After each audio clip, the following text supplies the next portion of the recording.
Hey, happy day. Today is the 21st of December, so the 12th month, 2020. It's an important day for a number of reasons.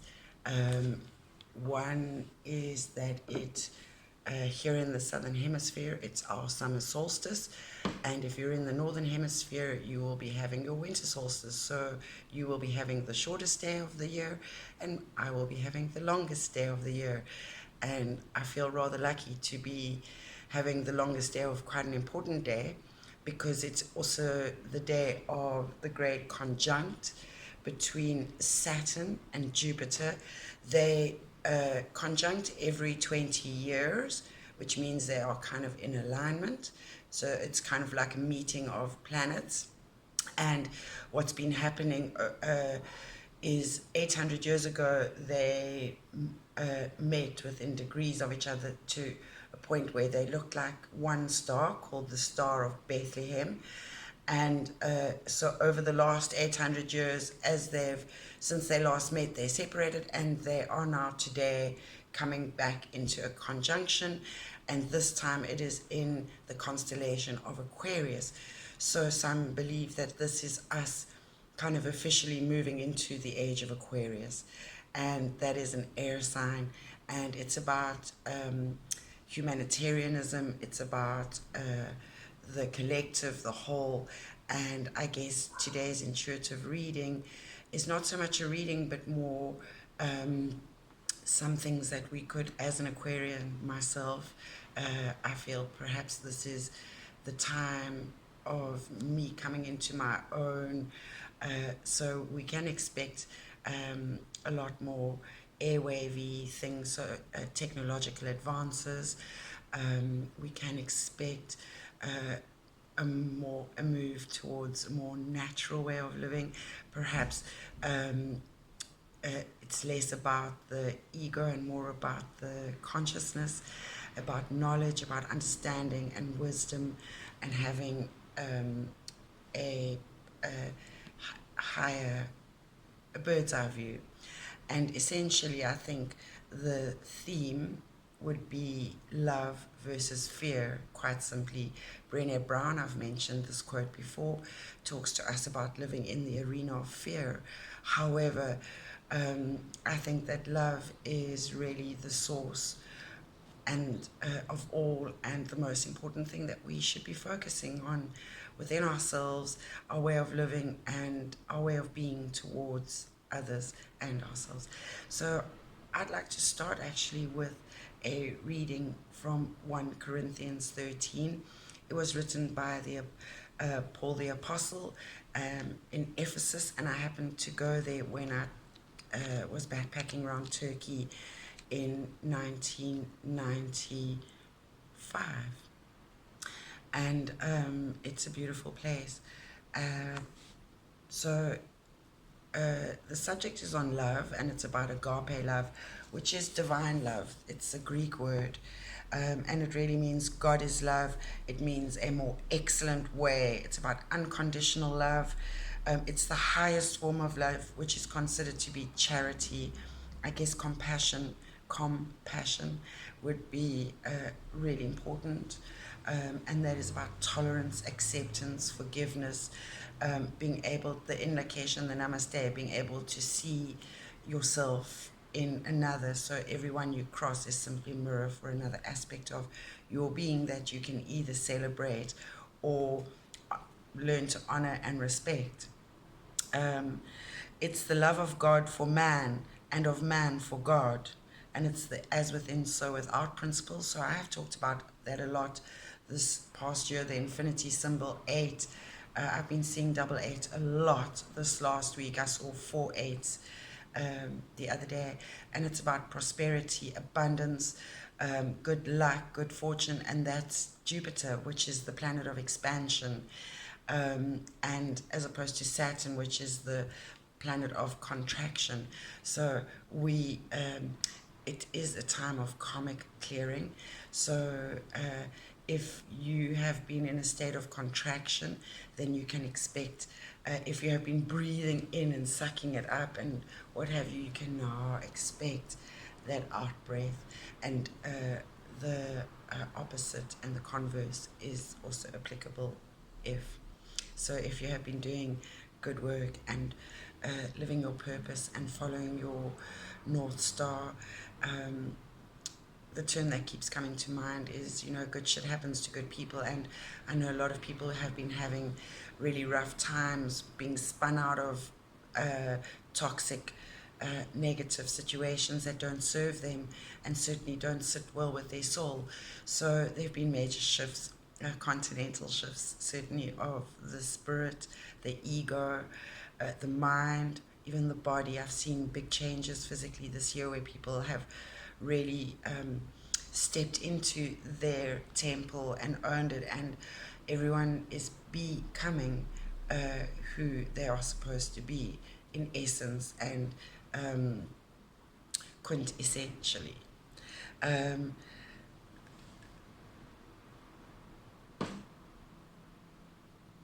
It's built on the concept of loving kindness, that is agape. So I'm going to read this passage to you because it's really beautiful, and I think it says what we need to understand about love and living.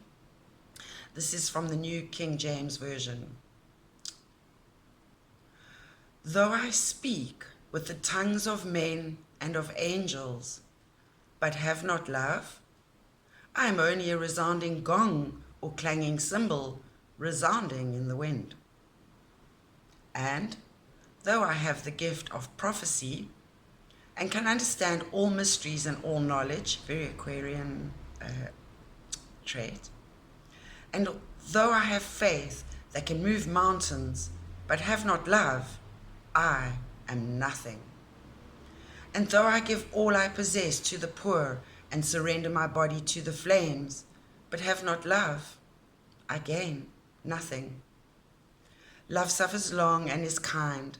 Love does not envy, does not parade itself, is not puffed up, does not behave rudely, does not seek its own, is not provoked, thinks no evil, does not rejoice in iniquity, but rejoices in the truth, bears all things, believes all things, hopes all things, endures all things. Love never fails, but whether there are prophecies, they will fail. Whether there are tongues, they will cease. Whether there is knowledge, it will vanish away. For we know in part, and we prophesy in part. But when that which is perfect has come, then that which is in part will be done away. When I was a child, I spoke as a child. I understood as a child. I thought as a child. But when I became a man, I put away childish things. For now we see in a mirror darkly, but then face to face. Now I know in part, but then I shall know just as I also am known. And now abide faith, hope, love, these three. But the greatest of these is love. And it's really about a time of all of that really sums up our attitude we should be having towards our self as a being, body, mind, and spirit, taking care of every aspect.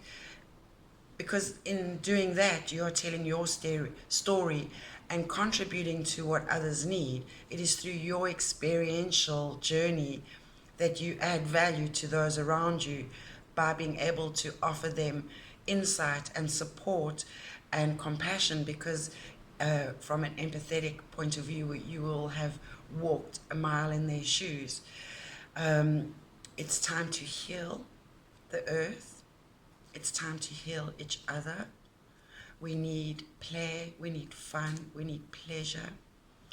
With consciousness, which means not neglecting our responsibilities, but also with clear eyes, as that passage explains to us about looking in the mirror, which is about facing our truths, and in that, like, seeing ourselves in others. So understanding when we are triggered, which is the fear, that which is the antagonist to the protagonist love, and that is fear. And anything that is not love is fear. So anger, frustration, sadness, depression, any ways that are destructive and toxic to yourself, and not loving, kind, and supportive, that build towards the whole, because you are a part of that whole, and an essential part that makes up the whole, another thread in the weave. And every thread matters, because as a collective we make up the fabric, and it's how we weave together that determines the outcome of that fabric. And this reading, I have posted a picture of the cheat notes and some cards that have been coming up, and the one that particularly I'm interested in at the moment is the Judgment card, because it seems like we are at Judgment Day. It's the second coming. This great conjunct reflects a number of things. It reflects the Heiros Gamos, which is the divine marriage between the divine masculine and the divine feminine, which, although primarily and innately is a yin and yang experience, it's about learning to merge your awesome and your flawsome, your excellent qualities, habits, what have you, with your perhaps lower functioning abilities, and learning and accept, tolerance, how to function within your limits without ever stopping, continue to push the boundaries of your capabilities and your boundaries, but you ought to have boundaries in place against things that are destructive towards you. We have burnt bridges, we have found other ways to cross over the abyss. That continental shift that happened, we are now in or on the new continent. It is a new day, a new dawn, and it's so over and above the divine marriage of the you yourself being whole, complete, balanced, and perfect. We've moved from that bipolar energy into rising, learning how to master our lower chakras, the base, the sacral, and the solar plexus. So our survival instincts and forces with who the fuck am I and what the fuck am I here to do, and with how am I going to do it, your solar plexus, your power, your confidence, your will. And we are now learning how to use our heart, which is the center force that is the crossover point in the 8 or the infinity symbol for the higher chakras. So let's work from the top down. So how my North Star is my divine being and living my divine purpose and having insight, focus, and intent and awareness thereof, and then being able to express myself, and through my heart we artisanally give our gifts to the world through our expression, through word and deed. And so we are in a heart time, and it is green and it is pink and it is unicorns and rainbows and all things fluffy and sparkly and deliciously lovely. It's also about life and death, which is what the crucifixion, your Christ consciousness experience is about. So it was about you gaining knowledge, so disciples learning what to do with that knowledge, that magic you were learning, the fishes and the loaves and the parables, turning water to wine, and then going through betrayals, your hero's journey in life, and bearing the cross, and then really being crucified, so feeling forsaken and really succumbing perhaps in our lowest lows, and having to dig really deep and praying and asking for higher support and guidance, and really learning who we are and what we are and what's important. And Rona this year in itself was the crowning glory for that journey. So I just love how all the parts, the sum of the parts kind of come together, but yet the saying of the parts of the sum are greater than the whole. Excuse me, if you have a look in astrology, the symbol for earth is the same as that for Heiros, Gamos. There are the signs for Jupiter and Saturn, and look how it shows us. Saturn shows us that there is the start of time, and we have been, we created the linear path of being born, perhaps, and there is our hero's journey, and there's the abyss we crossed over to, and we are now going to experience a leveling out, and there is like, the death of what we know now, and what is going to be beyond that is kind of the new dawn. What are we looking forward to? This is the card that came up today, and it is perhaps, here is the hero, the fool, on his journey. It's a new start, about to step off the cliff into the unknown, but it's a golden dawn. We have been stripped of everything we no longer need, and we are able to carry, our burdens are light, and we have faithful companions that will accompany us on our journey. And it's like there are the icy cliffs below us, and it's perhaps we're ready to take a dive into the unknown and watch. It's like the image I'm being shown now is if you took a pomegranate and dropped it, what you would see is a whole pink, glossy ball-like thing, and when you dropped it on the floor, or a watermelon, that green, shiny, hard exterior, drop it down and it explodes, and what you discover is this beautiful pink inside, juicy, watery, succulent, sweet, nourishing, the nectar of life. And that's what we've been bashing through, is the shell, and we have been in the drop, the free fall, and we are landing and being smashed open, and now we are discovering what's inside and what to do with the inside. Well, it turns out there are seeds in amongst the flesh, so not only do you get to enjoy the flesh of what's there in that fruit, but there are the seeds that you then get to replant, and there are so many seeds, and replant them everywhere, wherever you go. Be that light, be that spark, inspire, empower. You are from a living source of love. You are the source of everything. You are whole, complete, perfect. And that is what is so exciting about this day and the times going forward. It feels like we've been in the dark ages, the iron ages, and Aquarian, the utilitarian, the humanitarian demands that we break the chains of slavery. It demands that we express who we are as freely. The rules don't apply anymore. They're just there for guidance. You create the rule. It's that black and white picture I talked about, that coloring in picture. We had colored it in, but we did a really messy job, and perhaps we didn't like that picture anymore. It didn't work for us. So either we cleaned it, or we've turned it over the page to a whole new picture. And actually, this picture's got a few more details, and we have a few more crayons in our box, and we learned how to mix the colors in the watercolors to create new colors, and we learned new techniques. So instead of our kindergarten pictures that we were producing in life, we are now producing magical masterpieces of different sorts. You are the master of your life, you and only you. You have all the answers that you seek within you. Contemplate, meditate, breathe.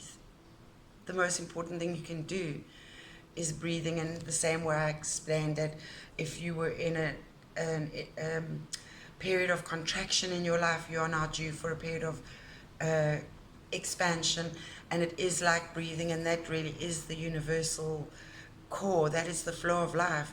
It's about the moving in and out. It's a spiral. It's time to catch the thermals. Be that bird. And Aquarius is the water bearer, so even though they're air sign, they have a foot in Saturn, and they have a foot in Uranus. So they are the extremes between the father of time, the patriarchy, the masculine, the strict, disciplined. Everything is in order to that, like zingy, zingy, crazy, ping pong, Aquarius. Just people tell me all the time I'm way out and I'm crazy, but yet I happen to think I'm the most together person. I know. So it's like that kind of contrast. It's exciting times ahead, and it really is. You can expect the unexpected, but in really beautiful, exciting ways. I'm just having a look at the notes. There is a picture on Instagram if you want to have a look. I talk about sacred geometry, and I was going to talk about how it's interesting how the signs for the masculine that we learn in biology look very similar.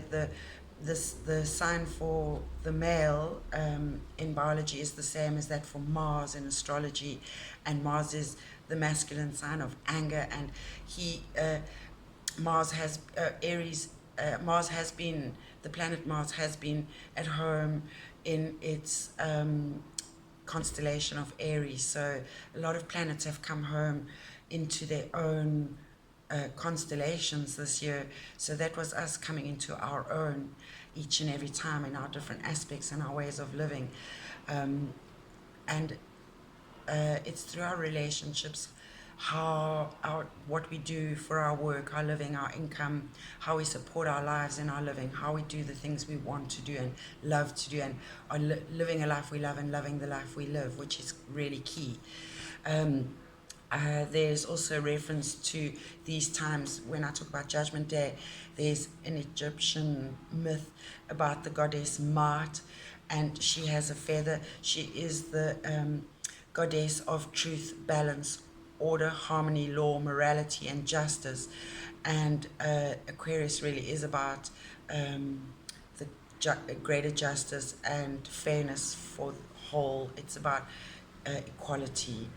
And what happens in this Egyptian mythology is on the death of the mortal, his heart is weighed on a scale which is very Libra, which is the judgment times, against the feather of Mart. If it is found to be light or equal to, then you go through to paradise.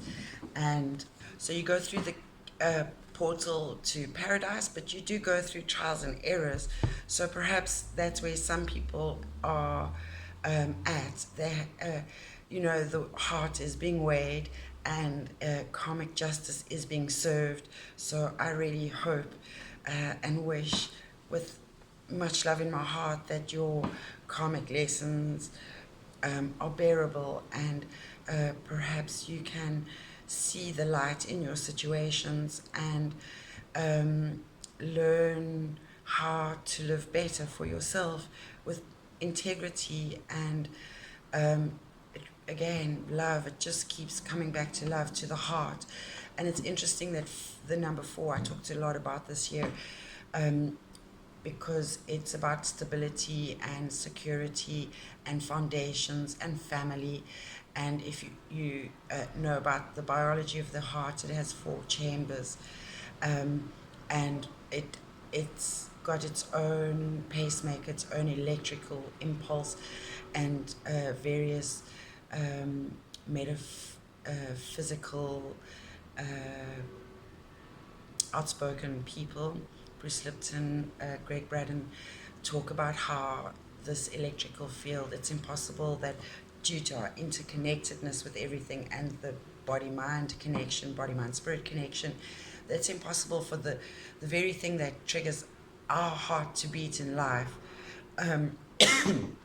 doesn't influence electric, because we are electrical, magnetic, biological, basic. We just lab experiments on the go, and we need to learn to rise above our lower chakra being into a more conscious spiritual state of being in order to add value and benefit to the fact that we exist in this here and now time place with everything that's going on. You know, it's time to question false truths. It's time to question what we have known to be given facts. Yes, time to take your blinkers off and see things with new eyes. And I'm really excited. I think I've said many times. And I look forward to, well, certainly we're going to have to ride some upheavals, but I have a feeling that this is, well, it is the crux point, the crucifixion, and I will be posting more readings in the next few weeks or days. I've done a lot and they've been fairly intense, but I've posted little snippets of them, but they really just all show how everything feeds into this here and now moment. It shows us how there's your 8, how we are moving away from the past, you know, things that seemed impossible cliffs to climb. We are now starting to learn to flow with from our base chakra, you know, meet your needs are met, and it's really time to determine, take your blindfold off, and loosen your bondages, and break free into the future. We are now looking at our options. There's the portal, the gateway we're walking through. We've got the world in our hands. We've got the staff of manifestation at our feet. The grounds are lush. We have water. It's time to step up, over and through. And we are can expect the death of things, but this time it will be in ways that serve us better, and the old way, the patriarchy, is dying, and where we were not winners, we will now find ourselves to begin winning. And we are on a new journey. Level 0. It's time to jump. Take a leap of faith with love in your heart, kindness, joy. Namaste in the cage. Blessings.